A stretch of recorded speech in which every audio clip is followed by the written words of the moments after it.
Hello again, my name is William with Dryer Vent Pro. We're here in Fairfax doing another vent replacement. As you can tell, we got the foil flex hose going up through a 90. The 90 that goes up to the ceiling has actually come down. So that explains to me that basically we have a disconnection up inside the attic.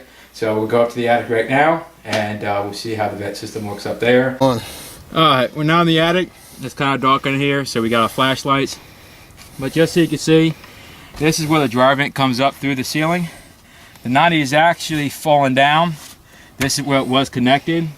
Now if we looked on the exterior of the home, there is no exit vent. This is actually vented down into the soffit, which means it's not being vented properly. So, and just to show you how it's not attached, we're able to just to pull this out. So clearly it's not attached to anything. So what we're going to do is, we're going to fully remove the 90 from the ceiling from down below. And we're going to cut a hole right here for a new roof jack. And then basically we're just going to come straight down into the new venting. So what we'll go ahead and do right now is we'll go ahead and cut a hole to the exterior using a DeWalt drill with a rigid 4.5 inch circular saw cutting blade. And it's pretty simple. We already got marked out.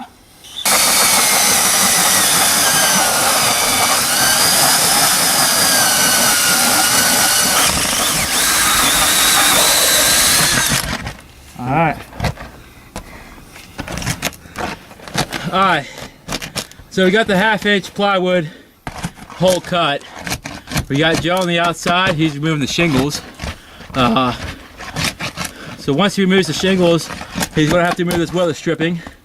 And then therefore we have the hole exposed to the outside. Once we have the hole exposed to the outside, he's going to slide on the new vent off the exterior.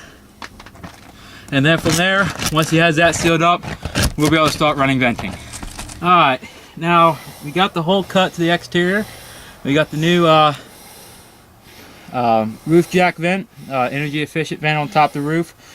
We pre-connected 9-degree elbow.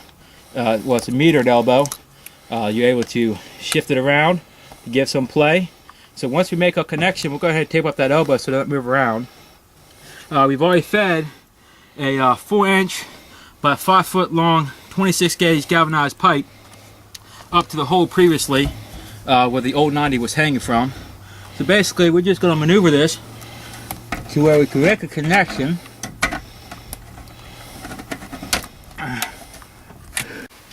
Okay, we're back into the laundry room.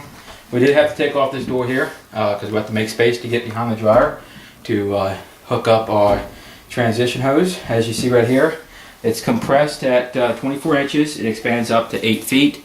Generally, you don't get the whole 8 feet out of the transition hose. Right here, these are plastic end connectors. Basically, what we'll do is we'll screw the transition hose into it. We'll go ahead and tape up the seams here and do it for both ends. So that one end will hook it to the back of the dryer. Anytime you hook up into the back of the dryer, you want a nice snug fit.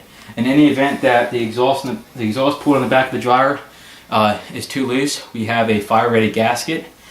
Basically, you just take off the double-sided tape. It'll go around the dryer's exhaust port like so. Therefore, when we do slide on the plastic end, we'll get a nice snug fit to the back of the dryer. And then the other section, the other coupling, we're actually attached to the 5-foot section that we ran up inside the attic right here. The reason why we have it so low is because you don't always get the full 8 feet out of the transition hose. Normally you get about 6. If you try to pull any more out of that, you will start compressing the transition hose down. Alright, now we moved the dryer out of the space here so we can gain access to it. So basically installing this is pretty simple. You're going to slide back there, make sure you got a nice firm fit, which we do. And then we can proceed to start pulling up the transition hose. Alright, we now got the dryer pushed back somewhat against the wall here. We're going to finish pushing it back here, ensuring that we don't crush the vent pipe. So we're pretty good there. Take the other end and just slide it up into place.